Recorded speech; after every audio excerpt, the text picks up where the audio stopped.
Hello बच्चों, कैसे हो? उम्मीद करता हूँ बढ़िया होंगे। इस सवाल को हम जो है शॉर्ट मेथड से करेंगे और साथ ही साथ इसको प्रॉपर मेथड से समझेंगे कि शॉर्ट मेथड कैसे है, किस तरीके से हम सोल्व कर सकते हैं। क्योंकि बहुत सारे बच्चे शॉर्ट मेथड से समझ जाते हैं, लेकिन वो कहीं ना कहीं उनका बेसिक जो है वो रह जाता है कि किस तरीके से आया था। हो सकता है शॉर्ट मेथड दिमाग से निकल जाए, फिर कैसे करोगे? तो चलिए पहले मैं आपको शॉर्ट मेथड बताता हूँ, फिर इसका प्रॉपर मेथड कैसे इसको हम करते हैं। तो पहले समझो शॉर्ट मेथड। आपको कह रहा कि चाय के मूल्य में 10% की कमी हुई, और जब भाई रेट कम हो जाएगा तो वो व्यापारी 22,500 रुपये में पहले से 25 किलोग्राम चाय अधिक खरीद लेता है। तो चाय का मूल्य प्रति किलोग्राम कितना था, यानी कि चाय का जो है पहले रेट कितना था, ये हमें बताना है।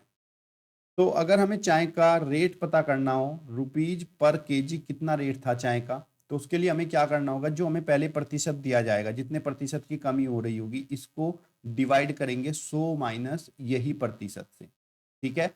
और मल्टीप्लाई बाय टोटल रुपीज, जितने का वो अधिक खरीदता है 22,500 डिवाइड बाय 25। इसको अगर हम हल करेंगे तो 25 निम्मा 225 कितना हो गया, 900। और इधर बचेगा 10, और 100 में से 10 गया आपका 90 इंटू 900। इसको सोल्व करेंगे 19,900 10,100। तो बच्चे चाय का जो पहले मूल्य था वो 100 रुपये प्रति किलो था, ऑप्शन नंबर डी। ये तो हमारा शॉर्ट मेथड हो गया। अब बात करते हैं इसको अगर हम प्रॉपर तरीके से करें, कैसे करेंगे भाई, हमें मूल्य निकालना है और शॉर्ट हमारे दिमाग से निकल गया। अब यहाँ पे काम आएगी अपनी बेसिक नॉलेज। बेसिक नॉलेज से हम इसको कैसे करते हैं, चलिए शुरू करते हैं बेसिक नॉलेज को समझो। मान लीजिए आपके पास 100 रुपये हैं। समझना, पहले मैं एक एग्जाम्पल दे रहा हूँ, उससे आपके दिमाग में इस चीज को बैठाएंगे कि कैसे करें। मान लीजिए आपके पास जो है 100 रुपये हैं। ठीक है। आप मार्केट में गए और आपने पूछा कि सेब का क्या रेट है। तो मार्केट में आपसे बताया गया कि सेब का जो रेट है वो 5 रुपये प्रति केजी है। सेब का रेट कितना है, 5 रुपये पर किलोग्राम।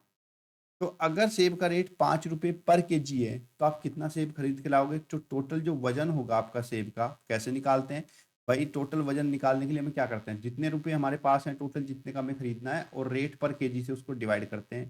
डिवाइड करेंगे तो आप यहाँ पे 20 किलो सेब खरीद के लाओगे, जब 5 रुपये किलो था। जब आप दोबारा मार्केट में गए तो दोबारा मार्केट में आप पहुंचे और आपने पूछा कि इस बार कितने रुपए पर केजी है सेब। तो सेब वाले ने कहा कि भाई साहब इस बार सेब का रेट तो महंगा हो गया, इस बार सेब जो है वो 20 रुपये प्रति किलोग्राम हो, कितना हो गया है, 20 रुपये प्रति किलोग्राम। 1 किलोग्राम 20 रुपये का है। फिर तुम कितना सेब खरीद के लाओगे? अब इस बार जो तुम सेब का खरीद के लाओगे तो तरीका तो वही रहेगा भाई, टोटल रुपए आपके पास 100 हैं और 1 किलो 20 का है, उससे डिवाइड करेंगे तो इस बार आप केवल 5 किलो सेब खरीद के लाओगे, है कि नहीं? यानी कि जब आपका मूल्य बढ़ा, जब आपका मूल्य बढ़ा तो ऐसी कंडीशन में क्या हुआ, वजन कम हो गया।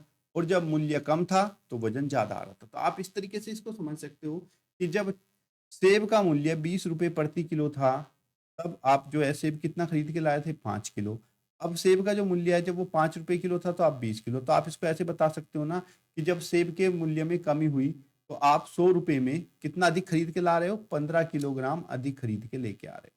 ठीक है। तो इसका मतलब क्या हुआ कि इस वाले वजन और इस वाले वजन का जो डिफरेंस है वो होता है जितना हम कम ज्यादा खरीद कर लेके आते हैं। ठीक है। तो यानी कि यहां से आपको पता चला कि अगर हम टोटल जितने भी हमारे पास रुपए हैं, कुल धन, कुल धन को डिवाइड करते हैं प्रति यूनिट से। प्रति यूनिट का मतलब है प्रति किलोग्राम हो सकता है, प्रति लीटर हो सकता है, प्रति पैकेट हो सकता है। इस तरीके से हम करते हैं तो हमें टोटल वजन निकल के आता है कि हमने कितना खरीदा। सही बात है। इतना कंसेप्ट समझो आप, अगर इतना समझ में आया तो अब करते हैं सवाल को। इस सवाल में भी इसी तरह का कुछ कंसेप्ट हम यूज करेंगे। कैसे, चलिए देख लें। हमें बताना है चाय का मूल्य प्रति किलोग्राम कितना था। तो हम मान लेंगे कि माना चाय का जो मूल्य था वो कितना था, रुपीज एक्स प्रति किलोग्राम। कि चाय का जो मूल्य है ₹X प्रति किलोग्राम था।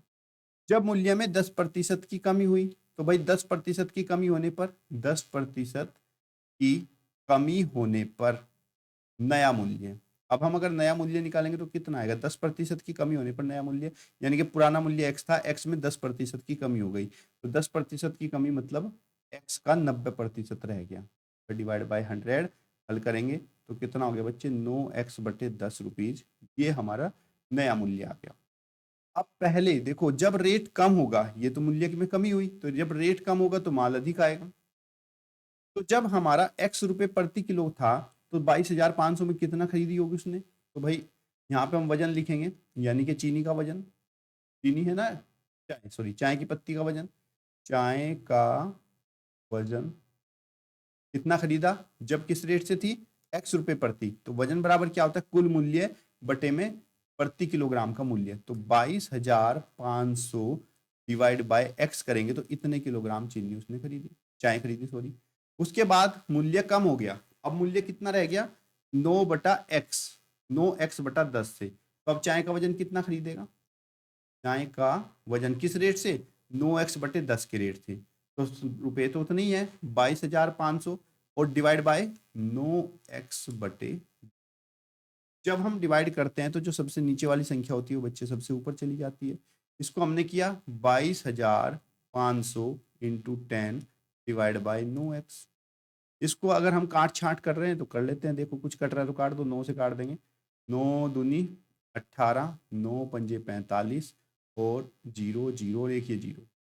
तो इस बार जो चाय का वजन हुआ वो 25,000 डिवाइड बाय x किलो खरीदा, यानी कि जब चीनी का रेट महंगा था तो उस समय वजन W1 बोल देते हैं इतना वजन था, जब चीनी का चाय का रेट सस्ता हो गया तो W2 वजन इतना था, और इन दोनों में कितना डिफरेंस है 25 किलो का, यानी कि ये जो वेट है दूसरी बार जो खरीदा पहली बार से 25 किलोग्राम ज्यादा वजन इसने खरीद लिया।